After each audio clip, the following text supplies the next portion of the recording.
Hello, everybody. You're on the mic. Now, before we get into today's episode, need to take care of a couple quick little things here. First off, this video is the 300th video that I've uploaded. Um, Altogether, this will be, of course, episode 229 of the On the Mic series, but overall on this channel, it is the 300th video that I've uploaded. Um, Also, a little over a week ago, I celebrated my 1 year anniversary. Back on May 20th, last Wednesday, marked 1 year since I started uploading videos back on May 20th, 2019, when I uploaded my first video introduction to my channel. Um, so I hope you guys have enjoyed the ride thus far, and I hope you guys will continue to come to the channel and find out a lot of interesting facts about a lot of interesting things. Um, with that, now let's move on to today's topic. So on today's episode, I will be continuing the profile of classic animation studios. Today we'll be looking at Famous Studios, which was the successor to Fleischer Studios.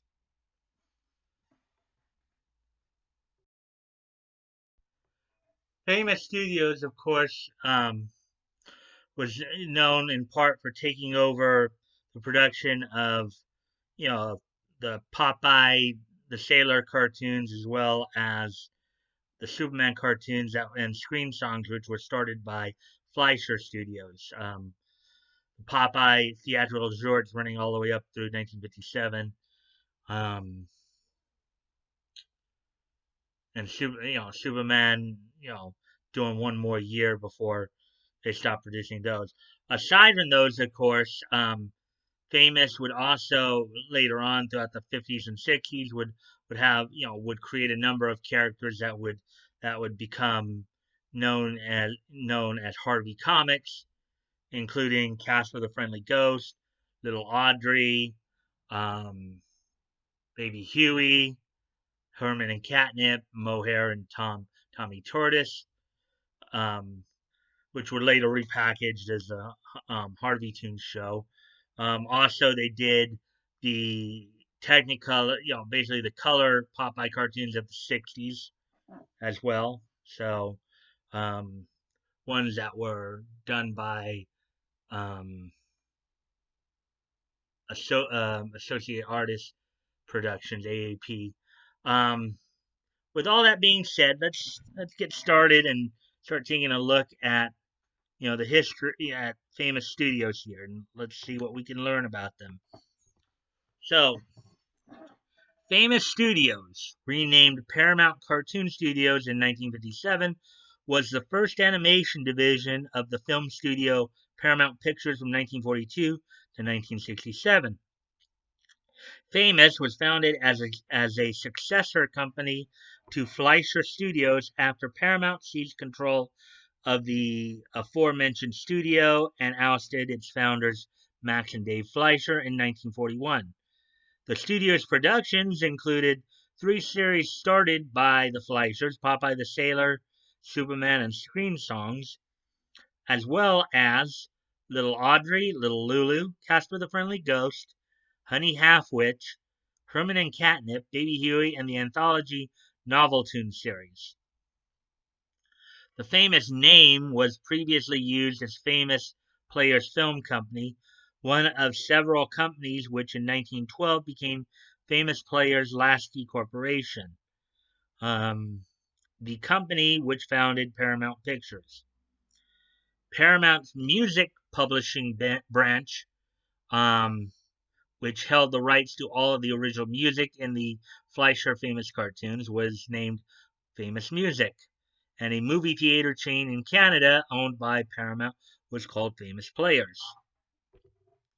Many of the Famous Studio productions are currently owned by AT&T's Warner Media and Warner Brothers through Turner Entertainment for Popeye the Sailor, the 42 to 57, and Superman, the 42-43 series, as well, and Comcast NBC, Universal, and Universal Pictures through DreamWorks Animation Classic Media for Harvey Comics, October 1950 to 64, and the Felix Cat series um, from 58 to 62. The April 62 to 67 cartoons, including two 1960s cartoons featuring Little Lulu, are still owned by Paramount Pictures, along with the 1943 to September 1950 cartoons, the latter being through Melange Pictures LLC. So now let's look through the history here of famous studios. First, I'll talk a bit about the Fleischer Studios dissolution. Now, some of this might just be review because I did Fleischer Studios yesterday, so this might just be giving it us from maybe the famous studios perspective. So here we go. Fleischer Studios was a successful animation studio responsible for producing successful cartoon shows starring characters such as Betty Boop and Popeye the Sailor. The studio moved its operations from New York City to Miami Beach, Florida in 1938 following union problems and the start of production on its first feature film, Gulliver's Travels, in 1939.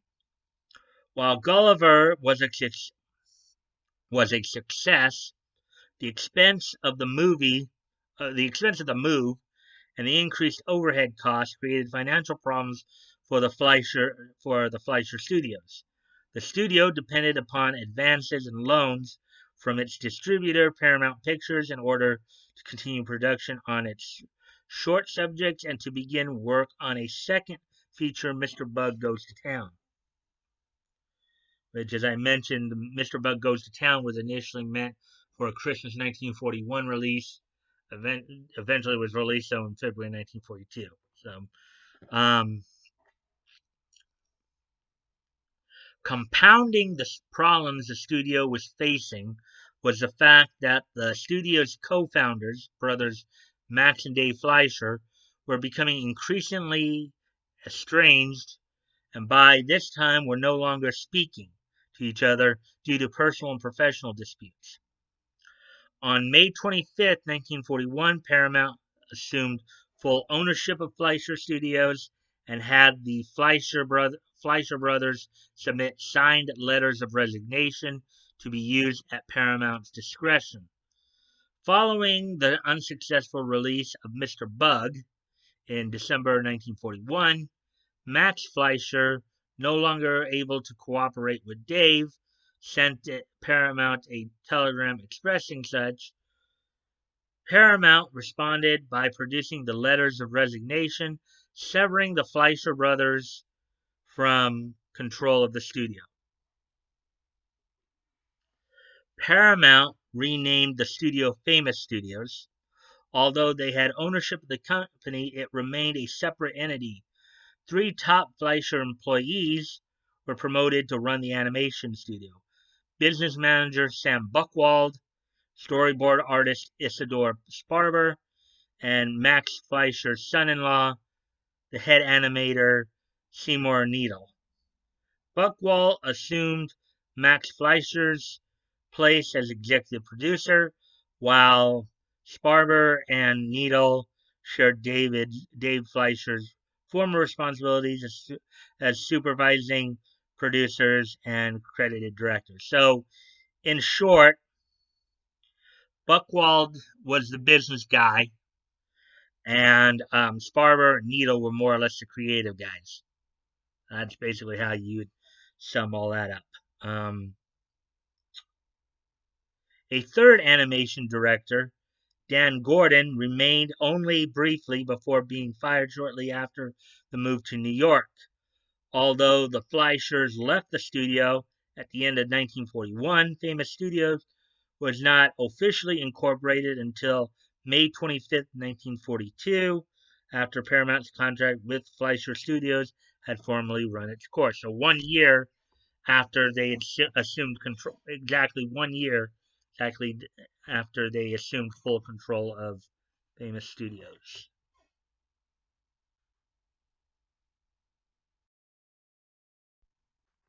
the early years. Shortly after the takeover, Paramount began plans to move a significantly downsized Famous Studios back to New York, a move completed early in 1943.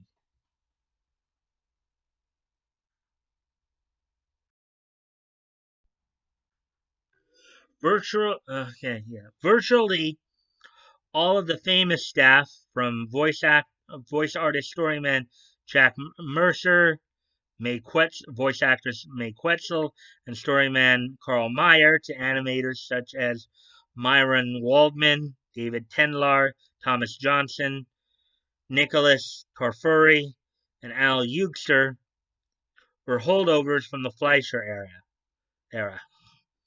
These artists remained with Famous Paramount for much of the studio's existence.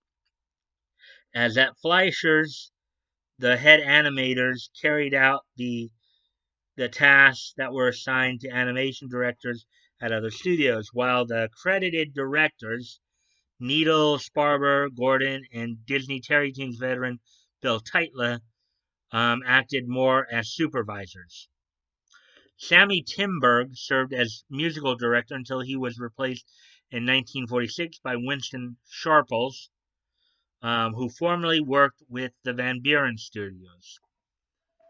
I've talked about Van Buren Studios quite a bit in previous videos, so I might want to go back and check that out.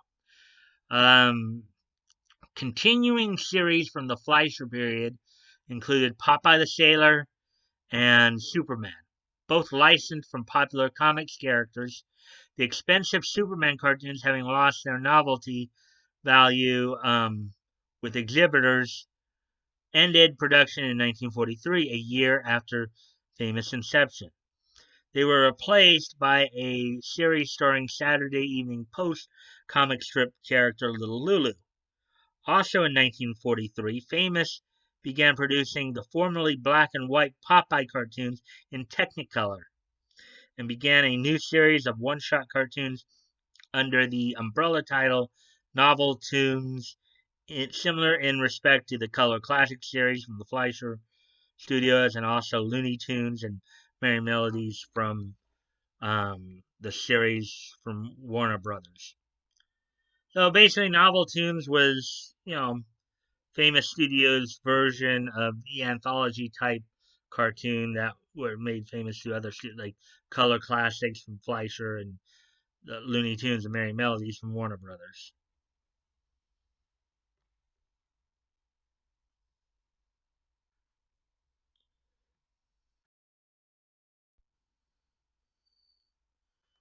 The Novel Tunes series introduced several popular characters such as Herman and Catnip, Baby Huey, and Casper the Friendly Ghost, created by writer Seymour Raitt and famous animator Joe Oriolo during World War II, as a children's book manuscript was sold to Famous in 1945 and became the studio's most popular wholly owned property. So, um, these were, basically these were the properties that Famous owned exclusively. They didn't pick them up from other studios. That, basically became their most popular. Of course, Herman and Catnip, Baby Huey, Casper the Friendly Ghost were the cartoons that eventually would become part of the Harvey Comics family. So, um, in 1947, Paramount decided to stop paying Little Lulu creator Marge licensing royalties, and created another mischievous girl character, Little Audrey, as a replacement. That same year, Famous resurrected an old Fleischer series, Screen Songs, introducing a new series of musical cartoons featuring the bouncing ball sing along, which we've all seen before. Da da da da da da da da da da da da da da da da da da da. In 1951, the Screen Songs became Cartoon, Kartune, musical shorts, which ended in 1953 after Max Fleischer claimed ownership of the bouncing ball trademark. And I talked about that a bit, not that specifically, but Max Fleischer had sued Paramount over some copyright issues, copyright infringement issues. So only two more musical cartoons were released as one-shot novel tunes: 1954's Candy Cabaret and 1963's Hobo's Holiday.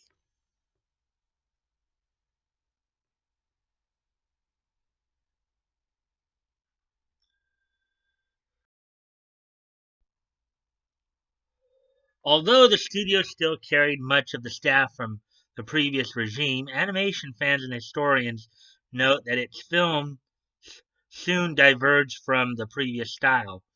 Many of them deride the company style for being highly formulaic and largely oriented towards a children's audience, with none of the artistic ambition or sophistication that previous management strove for.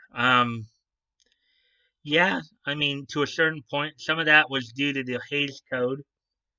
The Hays Code being the film version of the Comics Code Authority for comics.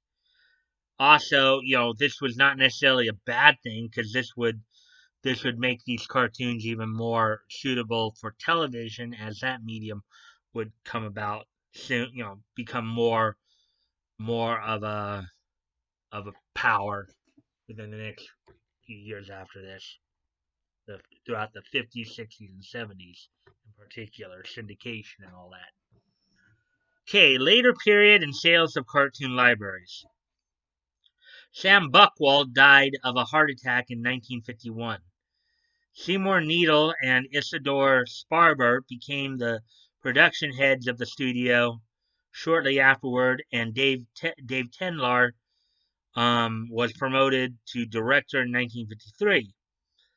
The mid and late 1950s brought a number of significant changes for famous studios. In 1955, Paramount sold most of their 1942 to 1950 shorts and cartoons, except for Popeye and Superman shorts, to UM&M TV Corporation for television distribution.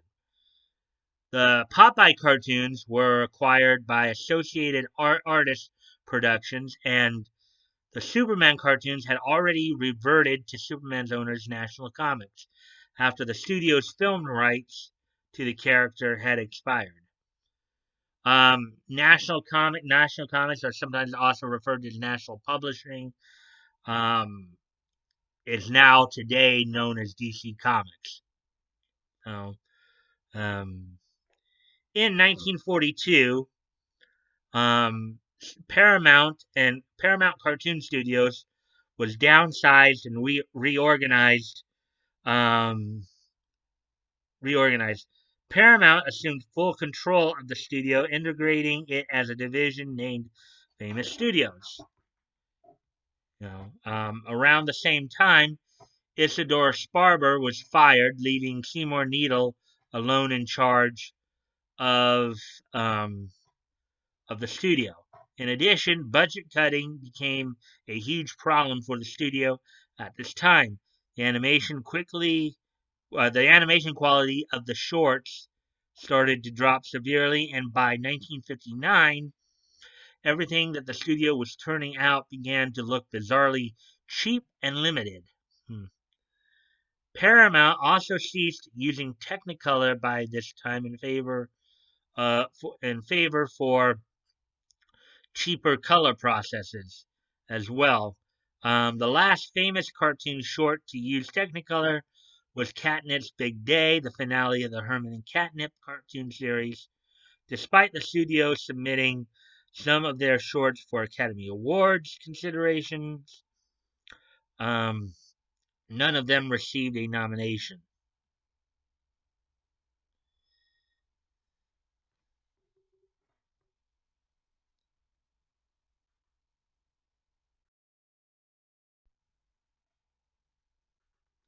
Paramount sold their remaining cartoon film library and the rights to their established characters to Harvey Comics in 1959.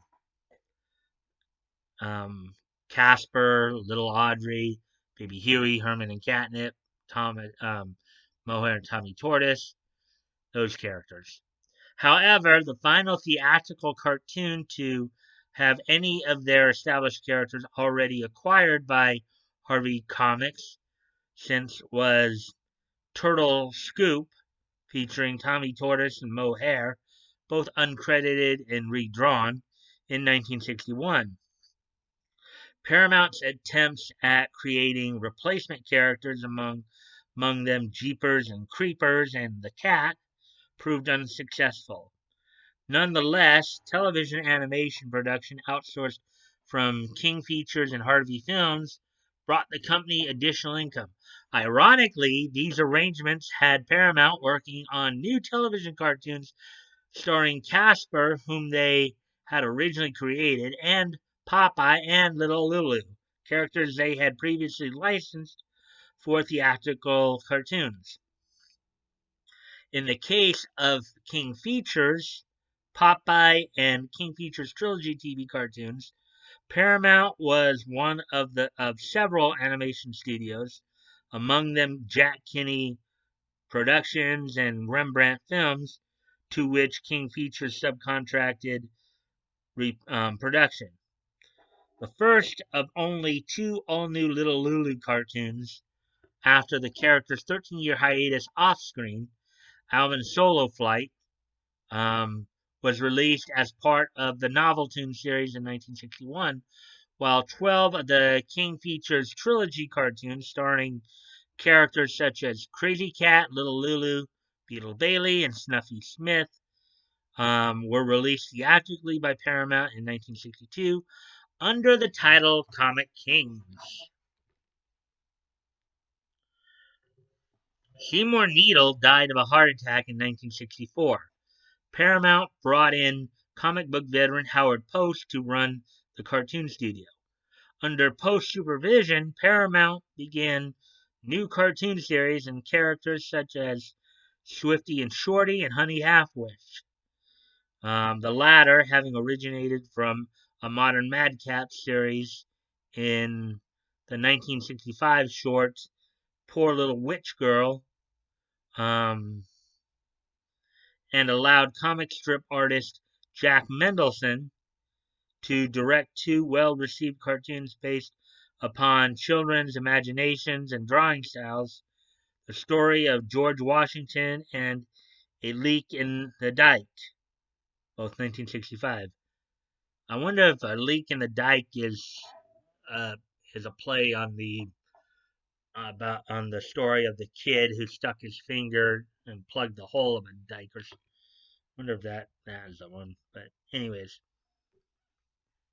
however, Post left the studio due to internal conflicts with Paramount staff.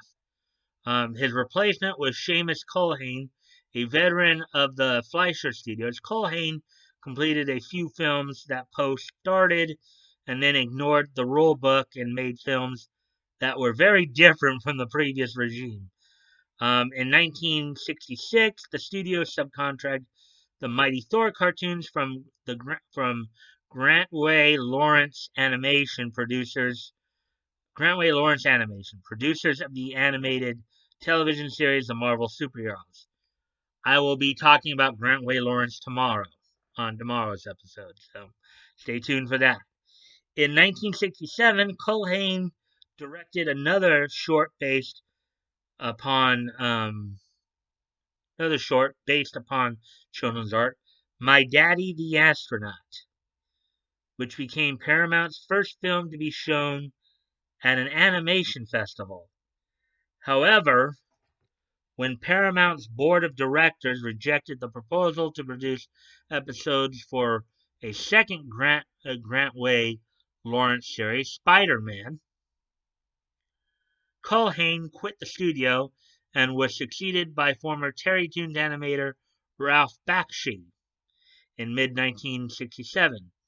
Although Bakshi quickly put several experimental shorts into production, by the winter of 1968, Paramount's new owners, Gulf Western, had begun the process of shutting down the animation studio, a task completed in December. The last cartoon from Paramount Cartoon Studios, Mousetrek, the finale of the Fractured Fables series, premiered on December 31st, 1967. Legacy. Famous Studios has since gained a cult following on both public domain and home media and in animation circles. The, the 1961 short Abner the Baseball is displayed at the Baseball Hall of Fame. The Harvey Toons show, consulted by animation historian Jerry Beck, first aired on syndication in the 1990s. And of course, many of the Harvey Toons based shows from Harvey Comic also were used in syndication for their own shows as well. So, with all that being said,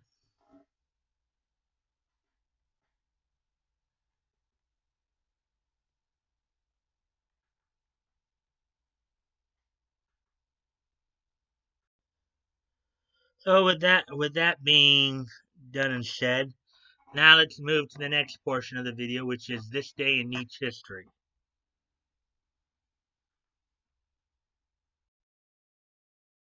So today being May 28, 2020, I found a couple of interesting little tidbits that some of you might want to know about. First off, on this date 15 years ago in 2005, the anime Scried, spelled capital S, hyphen, capital CRY, hyphen, lowercase ed, made its debut on Cartoon Network's Adult Swim block on this date in 2005. On this date in 2005, Scried, the anime Scried, made its debut on Cartoon Network's Adult Swim block. And moving ahead about 9 years, on this date 6 years ago, Image Comics released on the newsstands Deadly Class issue number 5. Deadly Class, of course, is still running. Issue number 5 of Deadly Class by Image Comics was released on this date in 2014. So 6 years ago. So with that all being said, if you guys would like to contact me directly, my Discord link is in the link section. You can DM me there. You can come and check out the Discord if you'd like and join if you'd like. Um, also, still promoting a bunch of different dub companies. Good time to check out, maybe some older stuff and some stuff, other than, as I've always said, Funimation's not the only game in town. Also, still promoting Vic's GoFundMe as well as Tug and Lugs Comics. As always, guys, never feel like you have to donate. If it's on your heart to do so and you have the means to do so, please consider donating. If you've already donated, please consider donating again. And if you cannot donate, you can still help out the cause by sharing the link. Because sharing is caring, you never know. Maybe somebody in your circle of friends might decide that, they want to help out as well. Doesn't hurt to ask after all. And if you like this content, please consider liking, commenting, sharing, and subscribing. I always look forward to the conversation with you guys, as long as it's civil and respectful. I hope you guys find this stuff informative and enjoyable. And don't forget, so on tomorrow's episode, of course, I'll be talking about Grant Way Lawrence animation next, production next, which there's some interesting things. We talked a little bit about him here. There's some stuff there that I will be talking about as well. Now, granted, Grant Way Lawrence is actually a Canadian company, but there's still a significant reason why we want to take a look at him, and I'll explain that more in tomorrow's video. And also, don't forget tomorrow night at 5 o'clock, Voices Big and Small, Chris Kaysen. I'll be talking about Chris Kaysen's career tomorrow. So I hope to see you all at the premiere tomorrow night. And until tomorrow, bye.